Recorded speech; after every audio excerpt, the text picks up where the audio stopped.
अस्सलाम वालेकुम all of you. कैसे हैं आप सब। आज हम जो नवेला डिस्कस करने जा रहे हैं वो है हार्ट ऑफ डार्कनेस, जिसको लिखने वाले हैं जोसेफ कॉनराड। स्टोरी स्टार्ट करने से पहले हम राइटर की बात करते हैं कि वो बेसिकली है कौन और कहाँ से हैं। ये 3 दिसंबर 1857 में पैदा होते हैं और 3 अगस्त 1924 में इनकी डेथ हो जाती है।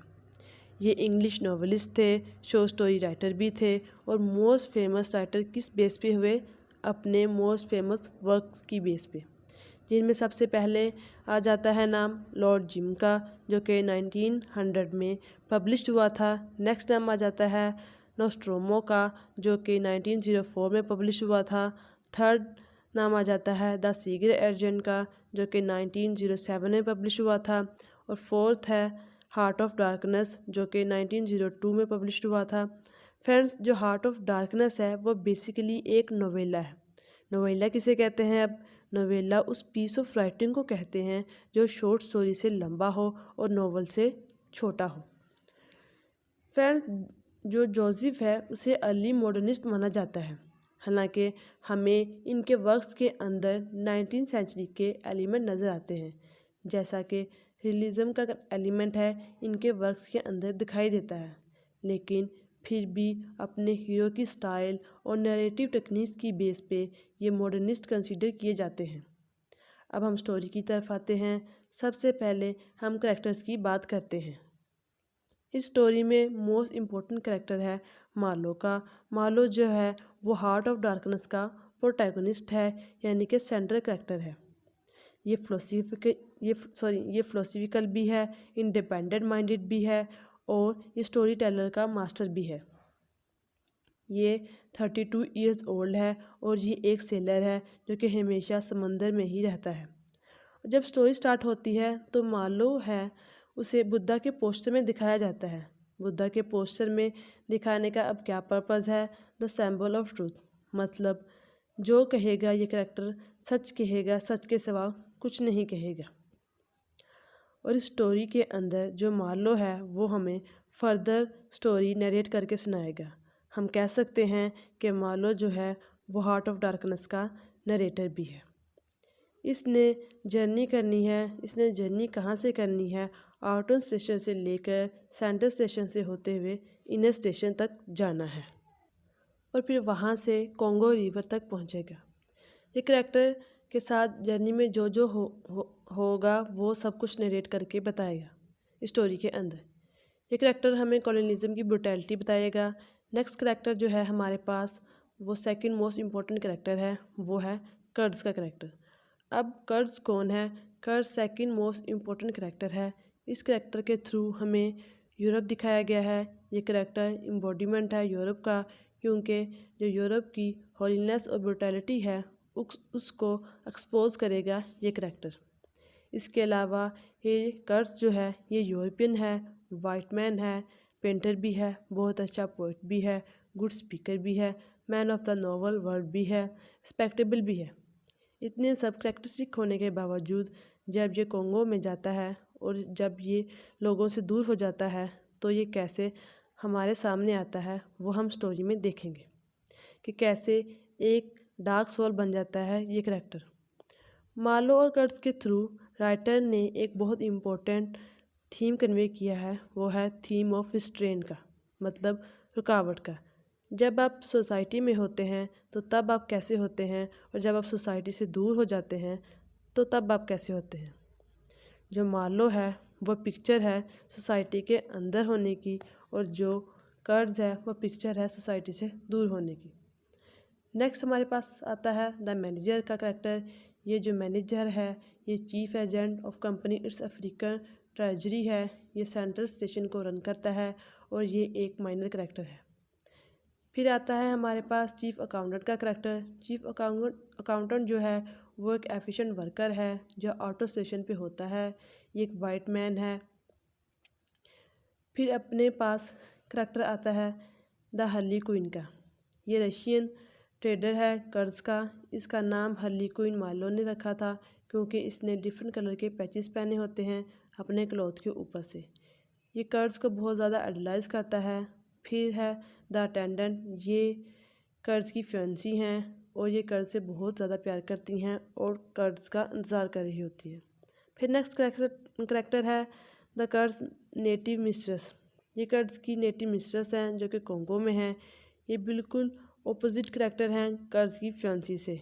कर्ज की जो फियांसी हैं वो बहुत ही इनोसेंट हैं और जो इसकी मिस्ट्रेस हैं वो बहुत ही बोल्ड और साथ ही साथ बहुत ही पावरफुल दिखाई गई हैं। नेक्स्ट करेक्टर जो हमारे पास है वो फिज़लाइन का है। इसको सिर्फ और सिर्फ मेंशन किया गया है इस सेक्शन के अंदर, जो कि जंगल में सिविलाइज्ड मैन की पावर को शो करता है। ये वाइट मैन है। नेक्स्ट करेक्टर है हमारे पास द ब्रिक पेकर का। ये मालो से इसकी मुलाकात सेंट्रल स्टेशन में होती है। ये मैनेजर का फेवरेट किस्म का बंदा है और ये उसका स्पाई भी है। ये सिंबलाइज करता है ब्रुटैलिटी को, नेगेटिव थिंग्स को। मालो ने इसे साइटन से रिजेंबलाइज किया था। इसका नाम आयोनिकली ब्रिक मेकर रखा गया है क्योंकि इसने आज तक कोई भी ब्रिक नहीं बनाई। नेक्स्ट करेक्टर है पिलग्रिम्स का। ये ग्रीडी एजेंट्स हैं और सेंट्रल स्टेशन के। नेक्स्ट करेक्टर है कैनिबल का। ये जो ग्रुप है इनको नेटिव्स ने हायर किया है वो है as a crew of streamer. इनका जो लीडर है वो बहुत ही इंटेलिजेंट दिखाया गया है। नेक्स्ट करेक्टर है हमारे पास आंट का। ये मालो की आंट है। ये एक माइनर करेक्टर है लेकिन बहुत ही इंपॉर्टेंट है क्योंकि ये फेमिनिज्म को रिफ्लेक्ट करती हैं और इसी आंट ने ही मालो को जॉब लेके दी थी। नेक्स्ट करेक्टर है द मैन अबाउट नीली। नीली शिप का नाम है और उस शिप में मालो ट्रैवल कर रहा है और जो लोग इसके साथ ट्रैवल कर रहे हैं उनका जिक्र किया गया है और ये सब लोग मालो के साथ जर्नी पे जा रहे हैं और ये लोग जो हैं ये प्ले की ओपनिंग पे ही अपेयर होते हैं। ये हो गए ओवरऑल करेक्टर हमारे। अब हम बात करते हैं स्टोरी की। ये स्टोरी बेसिकली दो आदमियों की स्टोरी है। पहला है मार्लो जो कि एक इंग्लिश मैन है और स्टोरी का नरेटर भी है, और दूसरा है कर्ट्स जो कि एक जर्मन आदमी है। स्टोरी को स्टार्ट करने से पहले मैं आपको बता देती हूँ कि ये स्टोरी कैरेक्टर बेस्ड स्टोरी है। इस नवेला की स्टोरी मार्लो सुनाता है जिससे हमारी मुलाकात स्टोरी के स्टार्टिंग में ही हो जाती है। ये बताता है कि ये किस तरह अफ्रीका में अपने समुद्री सफ़र के दौरान एक आदमी से मिला जिसका नाम कर्ज था। कर्ज जो है वो इस स्टोरी का बहुत ही स्ट्रॉन्ग कैरेक्टर है। इस स्टोरी हार्ट ऑफ डार्कनेस की स्टार्टिंग होती है टेम्स रिवर से। ये टेम्स रिवर जो कि लंदन में वाक़या है। इस स्टोरी का नरेटर मार्लो अपने कुछ दोस्तों के साथ अपने जहाज़ की छत पे बैठकर अपने दोस्तों को अपनी स्टोरी सुनाता है कि किस तरह जब वो बहुत यंग था बेल्जियन कोंगो गया as a river boat pilot. दरअसल उसकी बहुत देर से ख्वाहिश थी कि वो एक अफ्रीकन कंट्री में समुद्री सफ़र करे। मार्लो को ये मौका तब मिला जब उसकी एक वेल कनेक्टेड आंट ने उसकी नौकरी एक यूरोपियन कंपनी में as a stream boat pilot लगवा दी थी। अब ये स्ट्रीम जो शिप थी ये कोंगो रिवर जा रही थी। मार्लो जिस कंपनी में काम करता है वो एक यूरोपियन कंपनी है जो कि अफ्रीका से हाथी दांत मतलब आइवरी एक्सपोर्ट करती थी। तो मार्लो अफ्रीका जाने से पहले हेड क्वार्टर गया, फिर अफ्रीका गया। मार्लो अफ्रीका की जिस कंट्री में जा रहा था उसका नाम बेल्जियन कोंगो था। ये मुल्क कभी बेल्जियन की कॉलोनी हुआ करता था। ये कंट्री अफ्रीका के सेंट्रल हिस्से में वाक़या है। मार्लो वहाँ जा रहा था। उसने रास्ते में देखा कि एक फ्रेंच वॉरशिप जंगल में अंधाधुंध फायरिंग कर रही थी क्योंकि फ्रेंच लोगों की नेटिव लोगों से कुछ लड़ाई चल रही थी। मार्लो ने सोचा ये कितने पागलपन वाली बात है। मार्लो सेंट्रल स्टेशन पहुंचा तो उसने देखा कि चारों तरफ नेटिव लोगों को मतलब ब्लैक लोगों को गुलाम बनाकर काम करवाया जा रहा था। कंपनी इन लोगों को क्रिमिनल्स कहती थी जबकि वो बेचारे तो गुलाम थे। अब मार्लो जहाँ पहुँचा है वो फर्स्ट स्टेशन है, मतलब कि कंपनी का आउटर स्टेशन। वहाँ पे वो चीफ़ अकाउंटेंट से मिला। चीफ़ अकाउंटेंट ने उस जगह के एक रिमार्केबल आदमी कर्ज के बारे में बताया जो कि जंगल के डीप हिस्से मतलब जंगल के अंदरूनी हिस्से में अपना इनर स्टेशन चलाता था। अब मार्लो को वहाँ जाने की ख्वाहिश पैदा हुई, लेकिन उसे पता चला कि उसकी स्ट्रीम शिप जो थी वो एक एक्सीडेंट की वजह से ख़राब हो गई है और अब उसे रिपेयर करने में 3 माह लगेंगे। मार्लो ने उन लोगों से कहा कि वो जल्दी काम करें क्योंकि हमें पहले ही बहुत देर हो चुकी है। अब जब तक स्ट्रीम बोर्ड ठीक होती मार्लो को यहीं पे टाइम पास करना था।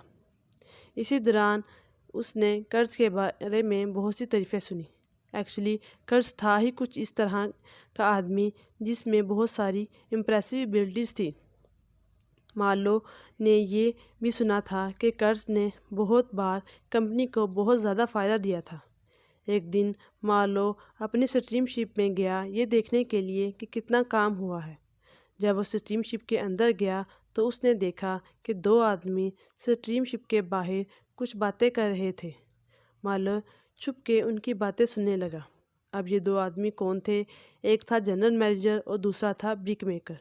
वो लोग बातें कर रहे थे कि किस तरह कर्ज उनकी नौकरी के लिए ख़तरा बन चुका है, क्योंकि कर्ज अकेला आदमी ही 10 आदमियों के बराबर हाथी दान इकट्ठे कर सकता था। अब मार्लो के अंदर कर्ज से मिलने की और ख्वाहिश बढ़ने लगी कि आखिर ये कर्ज है कौन। अब मार्लो की शिप ठीक हो चुकी थी। मार्लो अपने कंपनी के मैनेजर और बाकी एजेंट्स के साथ कर्ज से मिलने के लिए निकल चुका था। अब इन लोगों की ट्रिप बहुत लंबी थी। इनको तकरीबन 2 माह लग गए वहाँ पहुँचते पहुँचते, और रास्ते में उस इलाके के नेटिव्स ने ड्रम बजाए, फोक्स इनके आगे फेंकी ताकि ये लोग वहाँ ना पहुँचे। वहाँ के नेटिव्स नहीं चाहते थे कि वो लोग वहाँ आए। जैसे ही वो इन स्टेशन पहुँचने वाले थे कि स्ट्रीम शिप पर नेटिव लोगों ने हमला कर दिया। उन लोगों ने उनकी तरफ हथियार फेंके। मार्लो की शिप में से एक आदमी की डेथ हो जाती है नेटिव लोगों के अटैक की वजह से।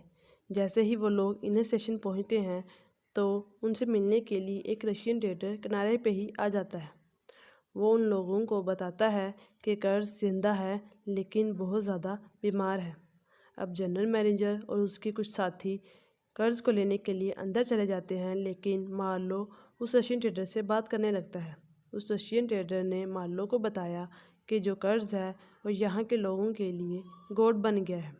यहाँ के लोग उसे बहुत ही रिस्पेक्ट देते हैं।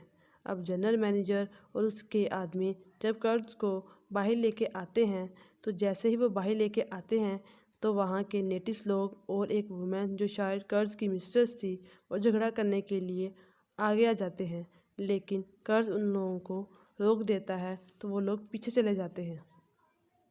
अब जो रशियन ट्रेडर है वो मार्लो के पास आया और बोला कि मैंने जो कुछ तुम्हें कर्ज के बारे में बताया है तुम किसी को मत बताना। तभी मार्लो रशियन ट्रेडर से बोलता है कि तुम यहाँ से चले जाओ वरना ये मैनेजर तुम्हें भी मरवा देगा।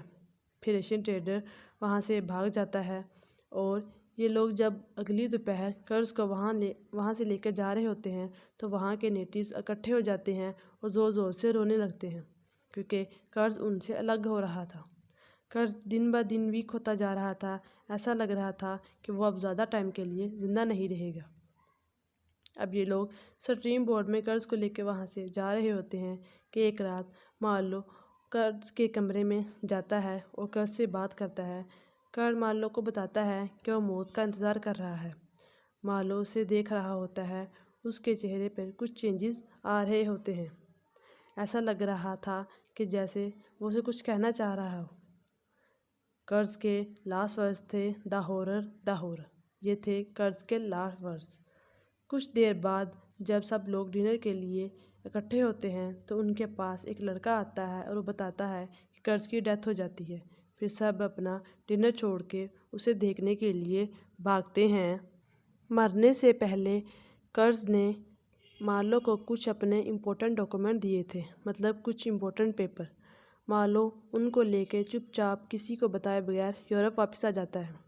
जब मार्लो यूरोप में रह रहा होता है तो कर्ज के कुछ रिलेटिव्स उससे मिलने के लिए आते हैं तो कर्ज उन पेपर्स को उनके हवाले कर देता है जो मार्लो ने मरने से पहले उसे दिए थे। कर्ज ने मार्लो को दिए थे। लास्ट पे मार्लो से मिलने के लिए कर्ज की फियांसी आती है। उसने मार्लो से कहा कि कर्ज बहुत ही अच्छा आदमी था, बहुत ही इंटेलिजेंट था, बहुत ही मोरल आदमी था। उसने मार्लो से पूछा कि कर्ज के लास्ट वर्ड्स क्या थे। यहाँ पे मार्लो ने उससे झूठ बोला और कहा कि कर्ज के लास्ट वर्ड तुम्हारा नाम थे। ये सुनकर वो रोने लगी और यहीं पे हमारी स्टोरी एंड हो जाती है। Thanks for watching this video and अल्लाह हाफिज़।